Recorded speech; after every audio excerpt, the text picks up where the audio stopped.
நாம் தேவனுடைய சமூகத்தில் வரும்படியாக தேவன் நமக்கு பாராட்டிய ஒரு கிருபை தான். கிருபை அப்படின்னு சொன்னால் நம்ம ஏதோ பிச்சைக்காரங்களுக்கு போடுற மாதிரி அது இல்லை இல்லையா? தகுதி இல்லாத நமக்கு ஆண்டவர் கொடுக்கக்கூடிய ஈவு. அப்போ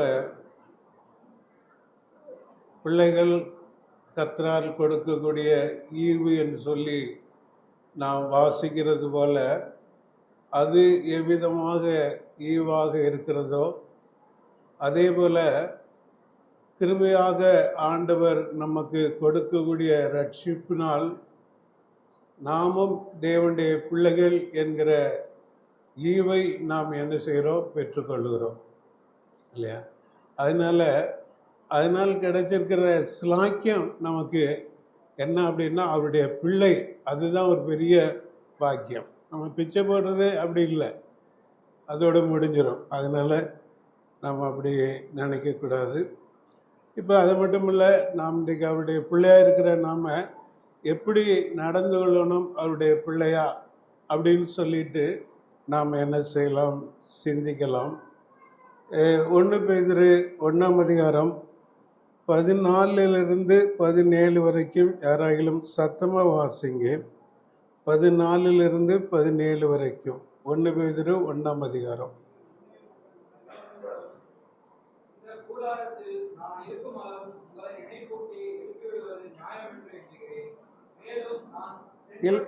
இல்லை, அது இல்லை.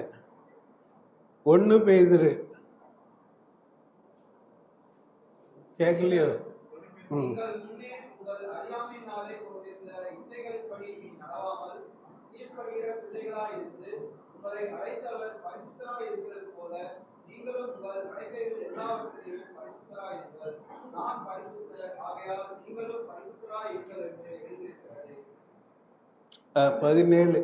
அன்றியும் பட்சாபாதம் இல்லாமல் அவனவனுடைய கிரியைகளின்படியும் நியாயந்தீர்க்கிறவரை நீங்கள் பிதாவாக தொழுது கொண்டு வருகிறபடியால் இங்கே பரதேசியாய் சஞ்சரிக்கும் அளவும் பயத்துடனே நடந்து கொள்ளுங்கள். தேவன் தாமே இந்த வார்த்தையை நமக்கு ஆசீர்வதித்து தருவாராக. இங்கே 14வது வசனத்தில் நாம் வாசிக்கும் பொழுது, நீங்கள் முன்னே உங்கள் அறியாமையினாலே கொண்டிருந்த இச்சைகளின்படி நடவாமல். இப்போ இங்கே அப்போஸ்தலனாகிய பேதுரு விசுவாசிகளுக்கு அங்கே எழுதுகிறத பார்க்கிறோம் இல்லையா? ஆசியா பித்தனியா தேசங்களில் சிதறி இருக்கிறவர்களுக்கு, அங்கே சிதறி இருக்கிற விசுவாசிகளுக்கு அவர் எழுதுகிறார்.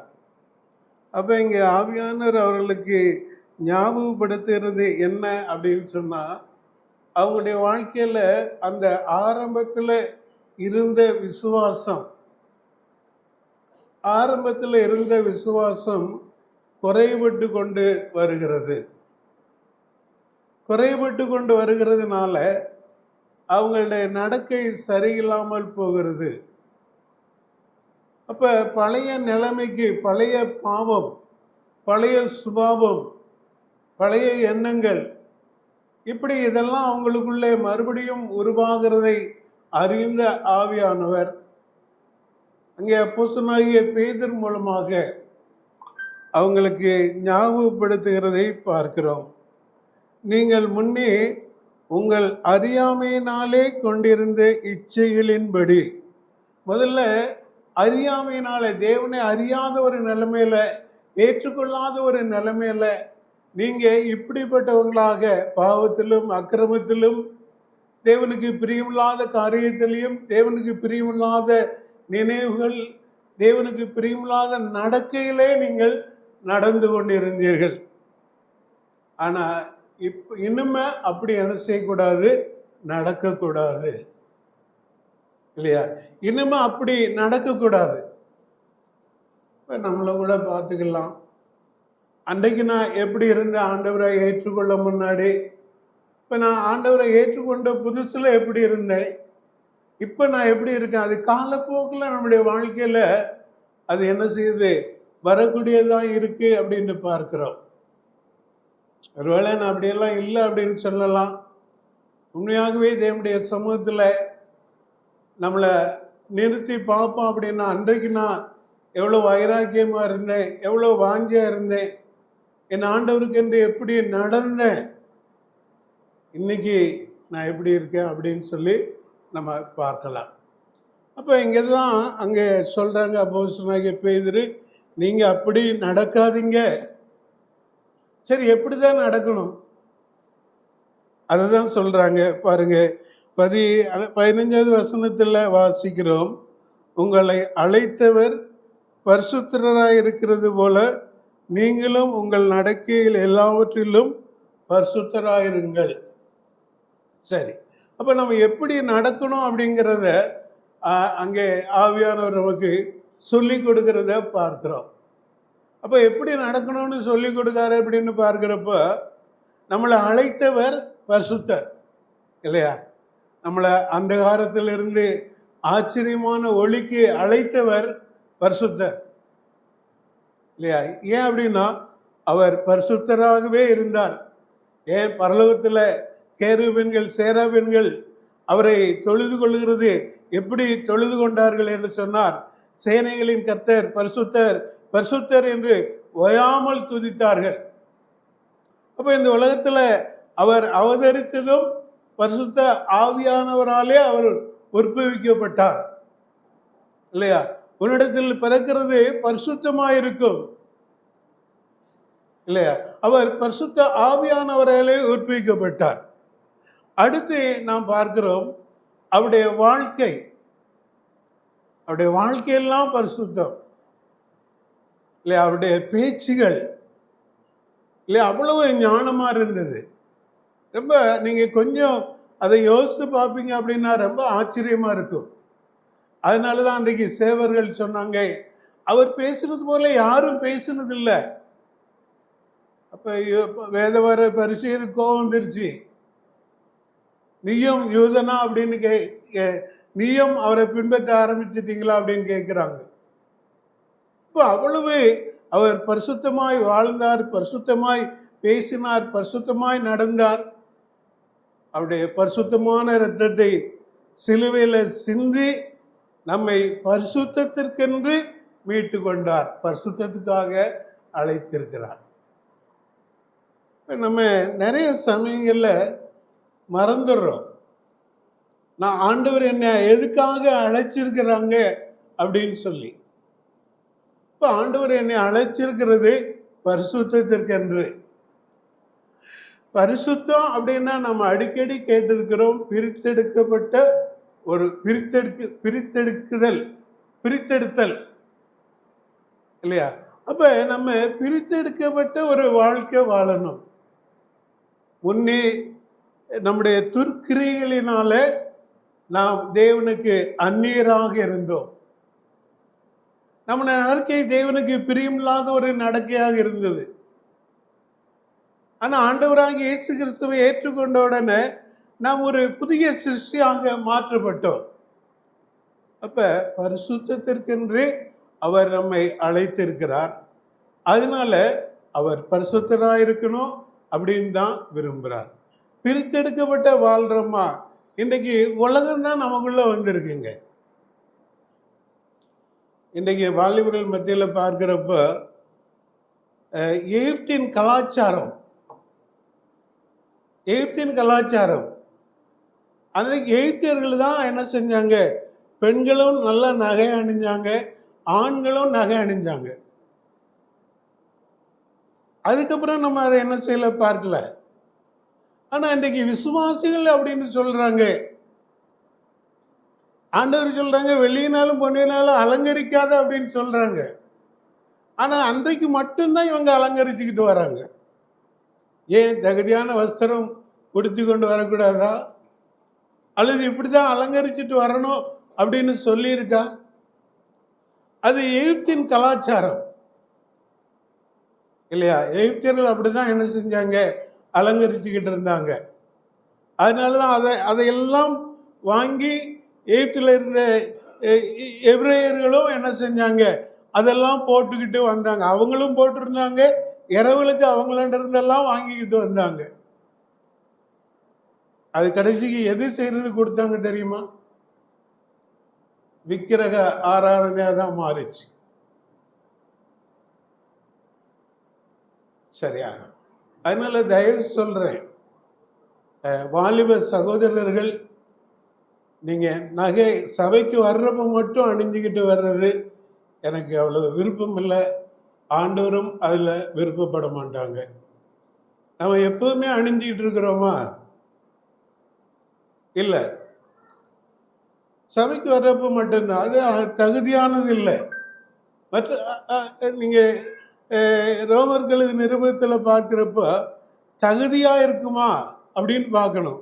மற்றவர்கள் இடறுவதற்கு ஏதுவாக இருந்தா நீ அதை செய்யாத. அதை அங்க பவுல் சொல்லும் பொழுது சொல்றாங்க, மாம்சம் புசிக்கிறதும் மரக்கறி புசிக்கிறதும் மற்றவர்களுக்கு இடர்லாம் இருந்தா செய்யாத அப்படின்னு சொல்றாங்க இல்லையா? புசிக்கிறதே. ஆனா இது எவ்வளவு மற்றவங்களுக்கு இடர்லாம் இருக்குன்னு உங்களுக்கு தெரியாது. அது இடர்லாம் இருக்கு.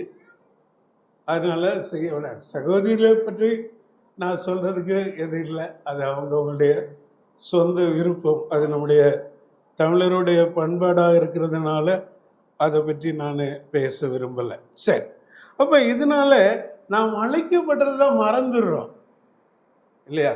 அழைக்கப்பட்டதை மறந்து இந்த உலகத்தில் இருக்கக்கூடிய எல்லா கலாச்சாரங்களும் நமக்குள்ள என்ன செஞ்சிருது, வந்துடுது. ஐயோ, இந்த உலகத்திலிருந்து தானே பிரித்தெடுக்கப்பட்டோம். எனக்கும் நான் ஆண்டவரை ஏற்றுக்கொள்ள முன்னாடி நகை நல்ல பெரிய பெரிய மோதிரமாக போடணும்னு ரொம்ப ஆசைப்பட்டேன். சொந்தமாக கடை வச்ச உடனே வாங்கியும் போட்டேன். அதுக்கப்புறம் ஆண்டவரை ஏற்றுக்கொண்டேன். அப்போ எங்கள் எல்டர்ஸ் சொன்னாங்க, வேற ஒன்றும் சொல்லலை, லாமிக் உனக்குள்ள உலகம் வளருது அப்படின்னு சொன்னாங்க. உலகம் வளருது அப்படின்னு சொன்னாங்க. நான் என்னை பார்த்தேன், என்ன நம்ம அப்படி. அதுக்கப்புறம் தான் அதை ஆண்டவர் உணர்த்தினாங்க, இதுதான் உலகம் வளருது. இப்போ நான் அடுத்த ஊருக்கு போகிறப்ப அதை வீட்டிலே கழட்டி கொடுத்துட்டு வந்துட்டேன். அது திரும்பி நம்ம போடக்கூடாதுன்னு. இது வரைக்கும் என்னுடைய நிச்சயத்துக்கும் கிடையாது, கல்யாணத்துக்கும் கிடையாது. இது வரைக்கும் போடலை, இனியும் போட போகிறதும் கிடையாது. சரியா? இப்போ அதனால நம்முடைய வாழ்க்கையில் நம்ம ஆவிக்குரிய ஒரு தரிசனம் உள்ளவங்களாக ஆவிக்குரிய நிலைமையில எப்படி வளர்கிறது அப்படிங்கிறது தான் நம்முடைய வாழ்க்கையின் நோக்கமாக இருக்கணும். அதே போல் இங்கே பாருங்க, 16வது வசனம் பாருங்க, வாசிங்க. 16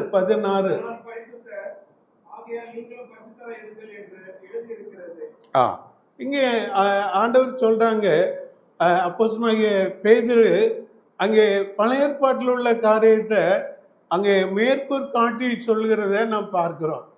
அப்போ ஆண்டவர் சொல்லியிருக்காங்க, நான் பரிசுத்தர் ஆகையால் நீங்களும் பரிசுத்தராக இருங்கள் என்று சொல்லி இருக்கிறது. அப்போ இதை நம்ம வாழ்க்கையில் என்ன செய்யணும், கடைப்பிடிக்கணும். பிரித்தெடுக்கப்பட்டவங்களாக வாழணும். உலகத்துக்கு ஒத்தவங்களாக நம்ம என்ன செய்யக்கூடாது, வாழக்கூடாது. அடுத்து 17வது வசனம் வாசிங்க.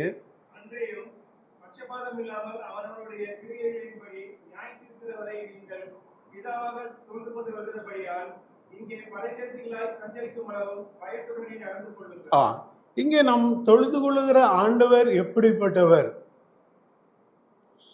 சரியா?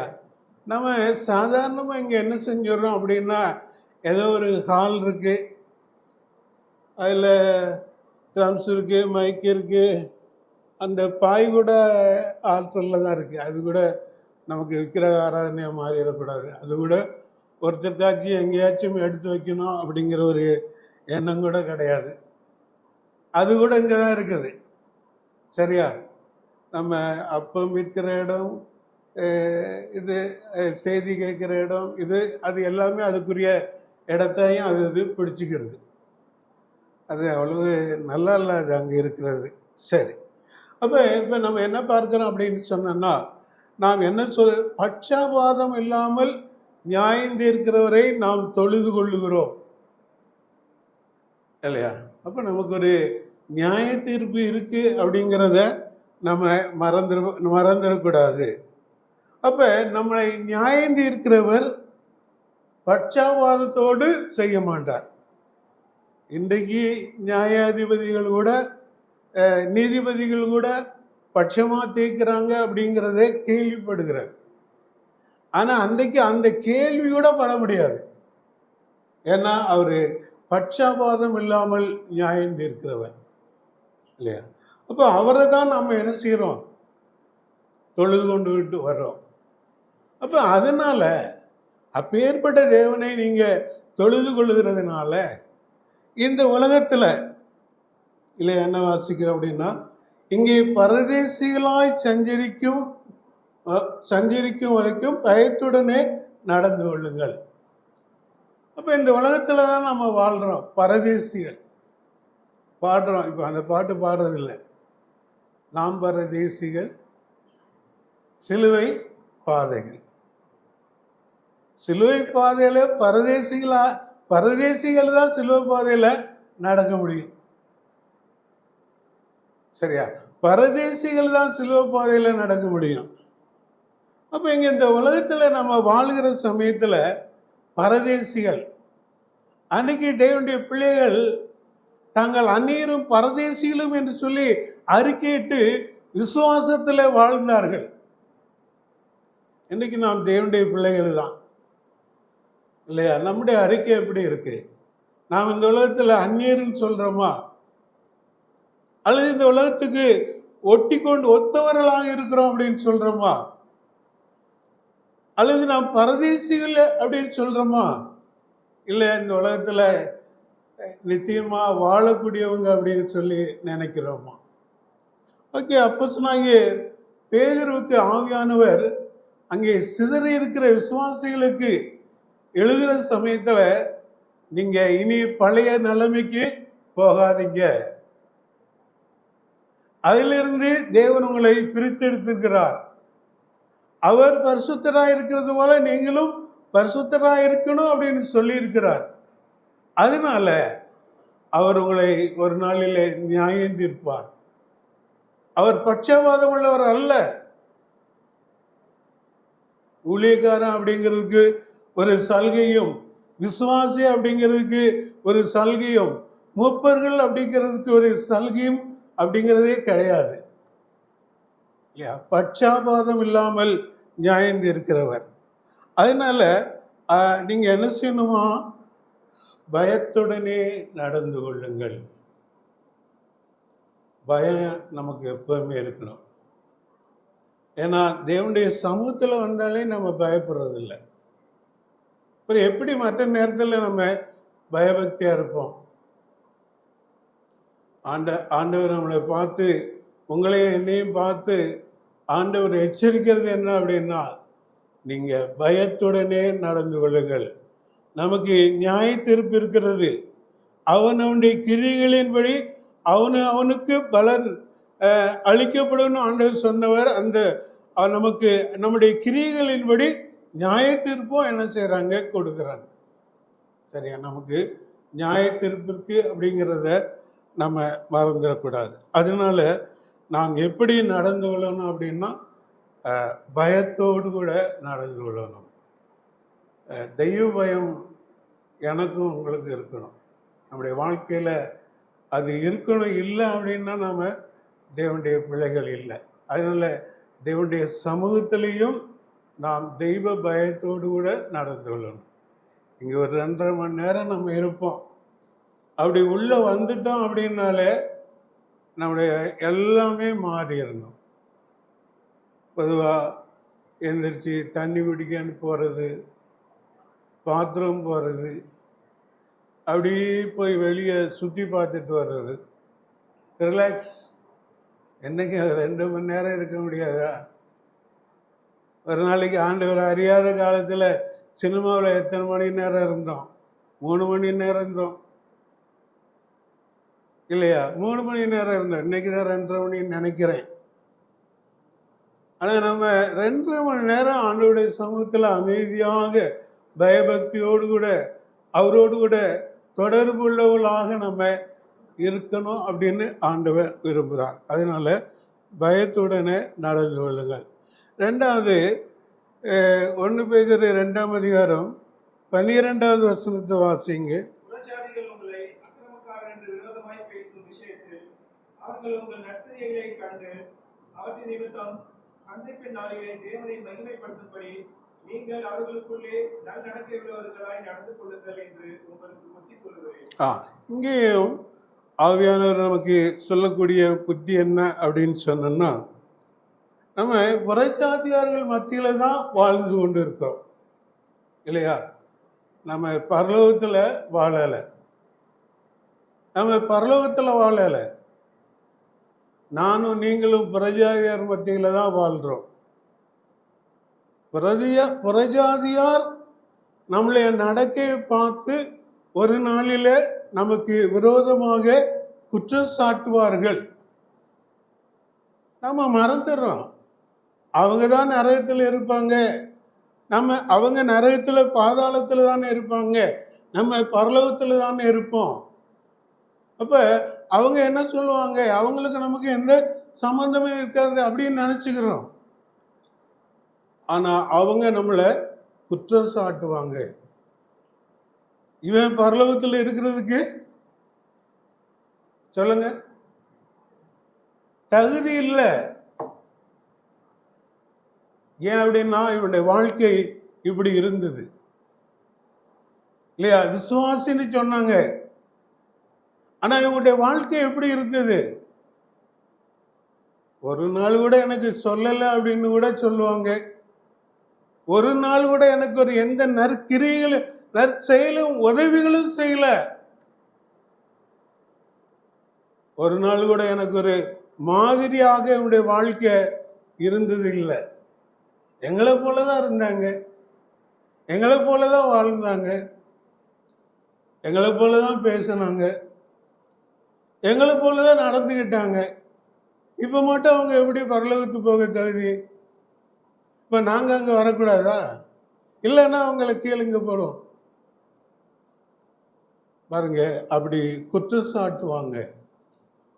அதனால நம்ம எப்படி இருக்கணும் அப்படின்னு சொல்லிட்டு சொல்றாங்க. மறுபடியும் அந்த வசனத்தை வாசிப்போம். புறஜாதிகள் உங்களை அக்கிரமக்காரர் என்று விரோதமாய் பேசும் விஷயத்தில் அவர்கள் உங்கள் நற்கிரியைகளை கண்டு அவற்றின் நிமித்தம் சந்திப்பின் நாளிலே தேவனை மகிமைப்படுத்தும்படி நீங்கள் அவர்களுக்குள்ளே நல்நடக்கை உள்ளவர்களாய் நடந்து கொள்ளுங்கள் என்று உங்களுக்கு புத்தி சொல்லுங்கள். அப்ப என்ன சொல்றாங்க அப்படின்னா, அதனால உங்களுடைய நற்கிரியைகளை கண்டு, உங்களுடைய நல்ல நடக்கையை பார்த்து, உங்களுடைய நல்ல வாழ்க்கையை பார்த்து அவங்க என்ன செய்யணுமா? தேவனை மகிமைப்படுத்தணும்.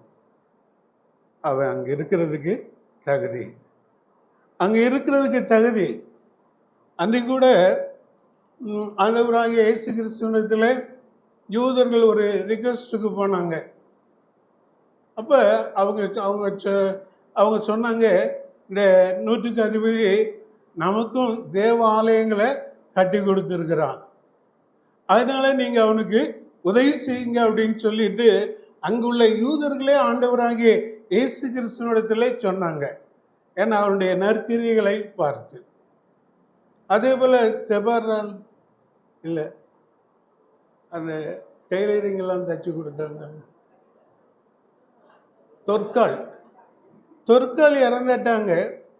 ஆனால் பேர் அங்கே போயிருக்கிறப்ப அந்த இஸ்திரிகளெல்லாம் என்ன செய்கிறாங்க பார்த்து அவங்களுக்கு அவங்க செஞ்சு கொடுத்த ட்ரெஸ்ஸு ஆடைகளை காண்பிச்சு அவங்களுடைய நற்கிரியைகளை சொல்லி இவங்க எங்களுக்கு இதெல்லாம் செஞ்சு கொடுத்தாங்க இல்லையா? அது செத்த பிறகு நம்ம சொல்ற சாட்சி இல்லை. அவங்க அந்த பொருட்களை காண்பிக்கிறாங்க, இதெல்லாம் எங்களுக்கு செஞ்சு கொடுத்தாங்க, அதனால அவங்க உயிரோடு இருக்கிறது நல்லது. அங்கே பேதுரு அவங்கள உயிரோடு எழுப்பி கொடுத்ததை நம்ம பார்க்கிறோம். அப்போ அதனால நம்ம என்ன செய்யணுமா? எப்படி நடந்து கொள்ளணும் அப்படின்னு சொல்லி பார்க்கிறப்ப நல் நடக்கை இல்லையா?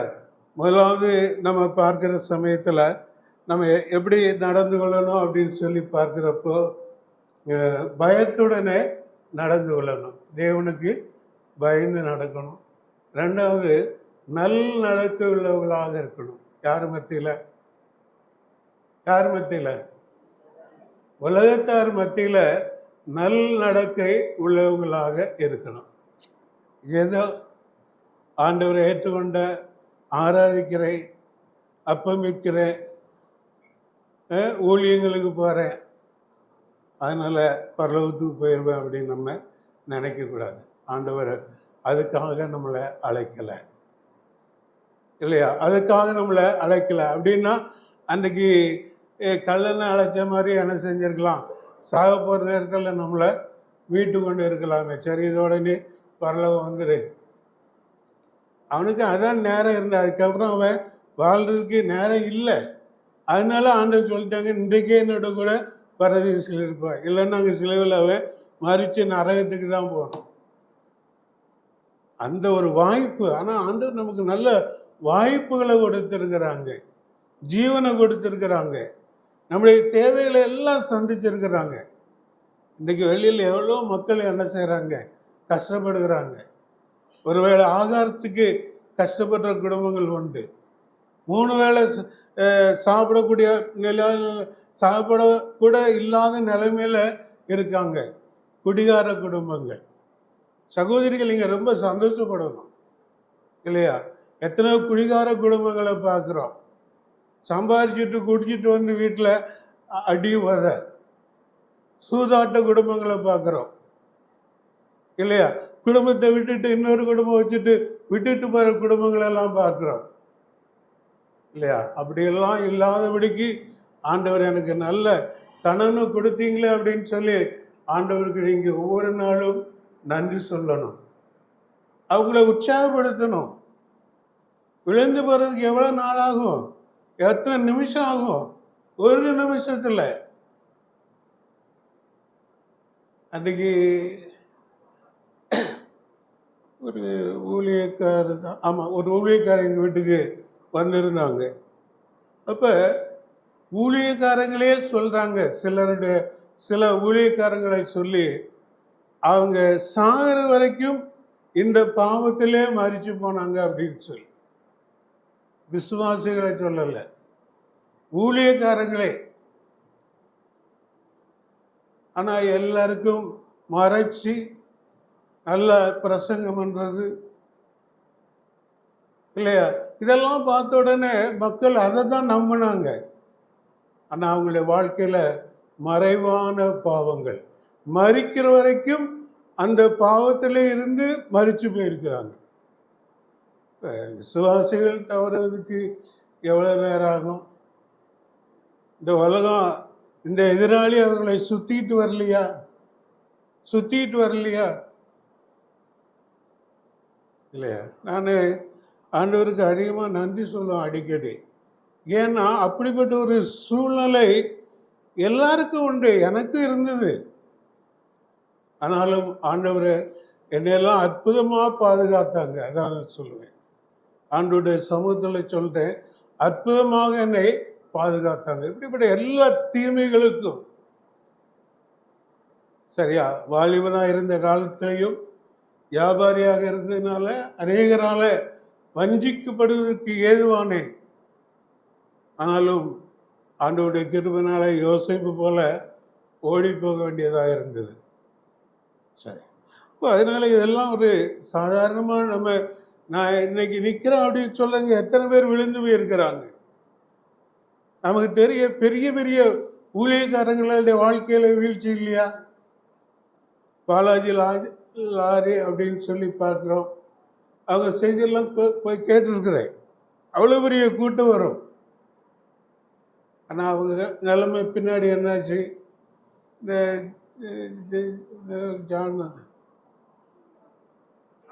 ஜான் ஜபராஜ் அவருடைய ஆட்டமே கிடையாது.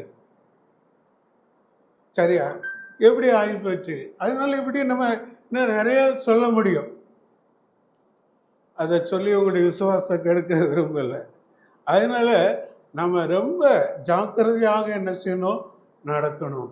அப்போ நம்ம என்ன செய்யணும் அப்படின்னு சொல்லி பார்க்கிற சமயத்தில் நல் நடக்க உள்ளவர்களாக, புறஜாதிகள் மத்தியில் நல் நடக்க உள்ளவர்களாக என்ன செய்யணும், வாழணும் அப்படின்னு சொல்லிட்டு பார்க்கிறோம். சரி, அடுத்து என்ன வாசிக்கலாம்? எபேசியர் 5:12 வாசிங்க. எபேசியர் 5:12.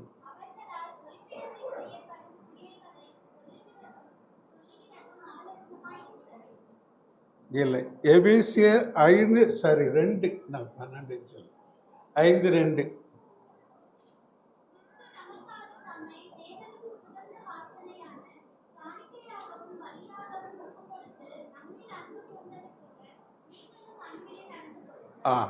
அன்பிலே நடந்து கொள்ளுங்கள்.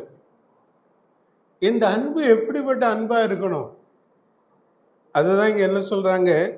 அதை ஒரு உதாரணம் சொல்லி அப்போஸ்தலனாகிய பவுல் அந்த அந்த 5வது அதிகாரத்தில் எழுதுகிறத நாம் பார்க்கிறோம். இந்த 5ஆம் அதிகாரம் முழுவதும் படிச்சிங்கன்னா அன்பின் அதிகாரம் தான் அப்படின்னு சொல்ல முடியும். எப்படி யோவான அன்பின் சீசன் சொல்கிற மாதிரி எபேசியர் 5ஆம் அதிகாரம் முழுசும் படிச்சிங்கன்னா அன்பின் அதிகாரம் அப்படின்னு தான் சொல்ல முடியும். அங்கே கடைசி வரைக்கும் அதைத்தான் நம்ம பார்க்குறோம் இல்லையா? அப்போ என்ன சொல்கிறாங்க அப்படின்னா, நம்ம கிறிஸ்து நமக்காக தம்மை தேவனுக்கு சுகந்த வாசனையான காணிக்கையாகவும் பலியாகவும் ஒப்பு கொடுத்து நம்மில் அன்பு கூர்ந்தது போல நீங்களும் அன்பு கூறுங்கள். எப்படி ஆண்டவராகிய இயேசு கிறிஸ்து பிதாவுக்கு சுகந்த வாசனையாக கல்வாரி சிலுவையில் தன்னை தியாகமாக ஒப்பு கொடுத்து நம்மேல் வைத்திருக்கிற அன்பை வெளிப்படுத்தினாங்களோ, அதே போல நாமும் மற்றவர்களுக்கு தன்னை அவ்விதமாக ஒப்பு கொடுத்து அன்பு கூற வேண்டும். இந்த அந்த 5ஆம் அதிகாரத்தின் கடைசி வசனம் வாசிங்க.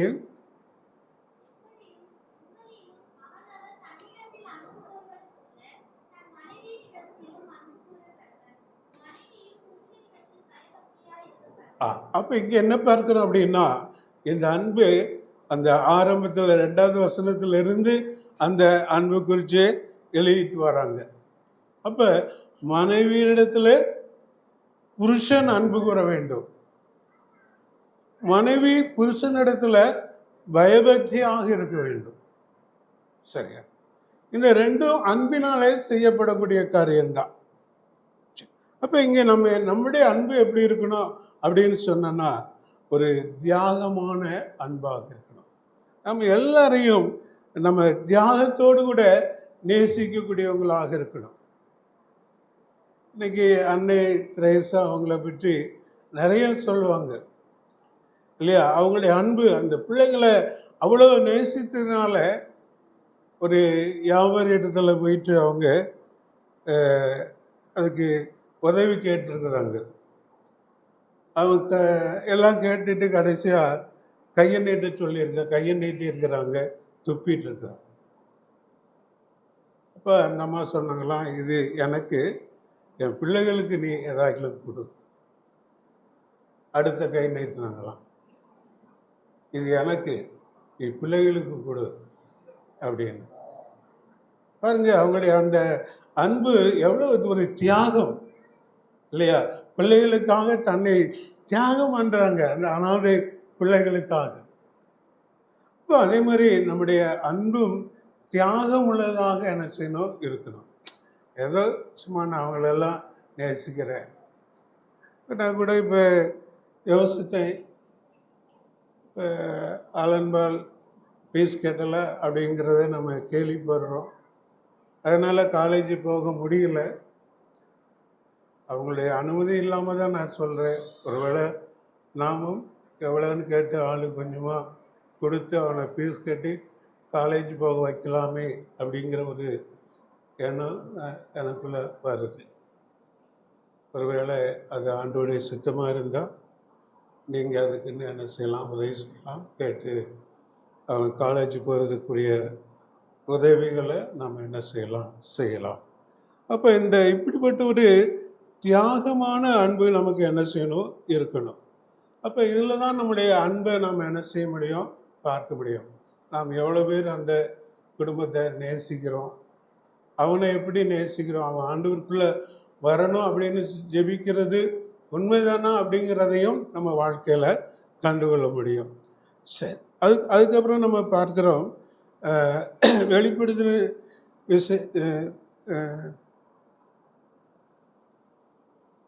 எபேசியர் 5:8 வாசிங்க.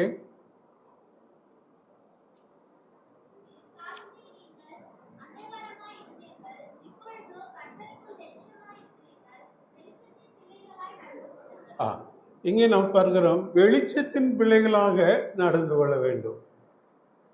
இப்போ இங்கேயும் பழசை ஞாபகப்படுத்துகிறாங்க இல்லையா? நீங்க எப்படி இருந்தீங்க முன்ன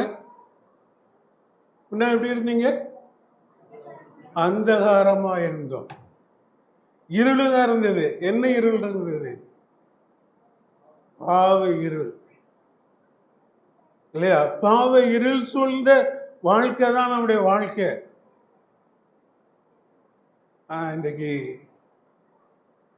இருளிலிருந்து ஆச்சரியமான ஒளிக்கு வரவழைத்தவர் இல்லையா? ஆண்டவராக இயேசு கிறிஸ்து நம்மளை ஆச்சரியமான ஒளிக்கு வரவழைத்திருக்கிறார். அதான் 9வது வசனத்தை வாசித்தோம் அப்படின்னு சொன்னா, அந்தகாரத்தில் இருந்து ஆச்சரியமான ஒளியினிடத்திற்கு வரவழைத்தவர் என்று சொல்லி நாம் பார்க்கிறோம். அப்ப ஆச்சரியமான ஒளிக்கு வரவழைத்திருக்கிறார். ஆனா ஆண்டவராக இயேசு கிறிஸ்து நானே உலகத்துக்கு ஒளி, நீங்க வெளிச்சம் அப்படின்னு சொல்லியிருக்கிறாங்க. அப்ப நம்ம எப்படி நடக்கணும் அப்படின்னா, வெளிச்சத்தின் பிள்ளைகளாக நடக்கணும். நமக்குள்ள இருள் இருக்கக்கூடாது. இருள்னா என்ன? பாவம் இருக்கவே கூடாதுங்க. நம்ம வெளிச்சத்தின் பிள்ளைகளாக நடந்து கொள்ளணும். அதே மாதிரி ஒளியும் மரபு அப்படிங்கிறது இருக்கக்கூடாது. சரியா? இன்றைக்கு விசுவாசிகளுக்குள்ள இருக்கக்கூடியது அது நிறைய இருக்கு. அது இல்லாம தான் ஆண்டவர் வாழணும் அப்படின்னு சொல்லி விரும்புகிறாங்க. நீங்க வெளிச்சத்தின் பிள்ளைகளாய் நடங்க. சபையில மட்டும் இல்லை, வெளியிலையும் உலகத்திலையும் இல்லையா, நம்ம உற்றார் உறவினர்கள் மத்தியிலையும் நம்ம வெளிச்சத்தின் பிள்ளைகளாக நடந்து கொள்ள வேண்டும். அதனால அடுத்து ஒரே ஒரு பதிவை மட்டும் வாசிச்சுட்டு முடிக்கிறேன். அது 5ஆம் அதிகாரம், எபேசியர் 5ஆம் அதிகாரம் 15-16 வாசிங்க.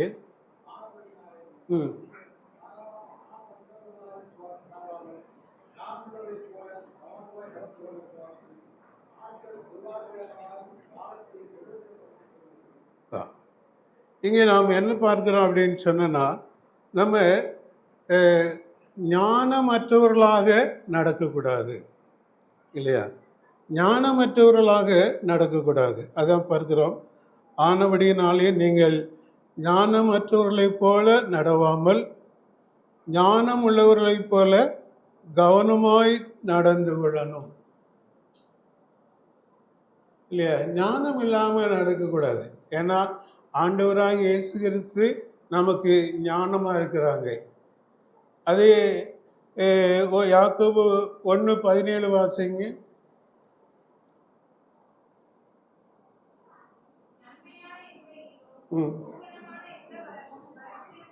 இல்லை 5 நினைக்கிறேன். ஞானத்தில் குறைவுள்ளவனாக இருந்தால் 1:5. 1:5.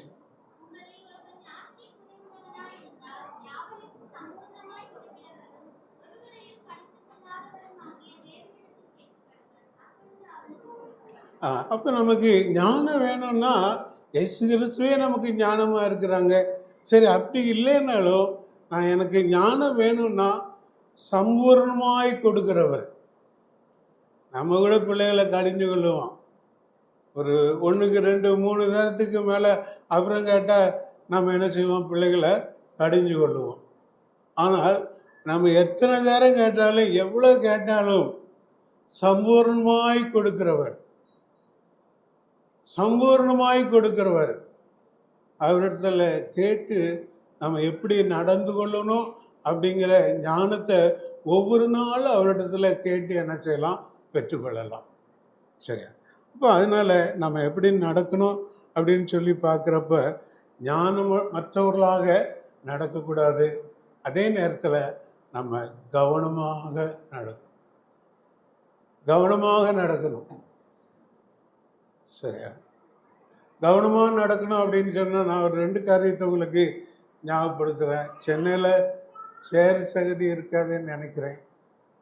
ஆனால் நான் வந்த புதுசில் அப்படி தான் ரோடெல்லாம்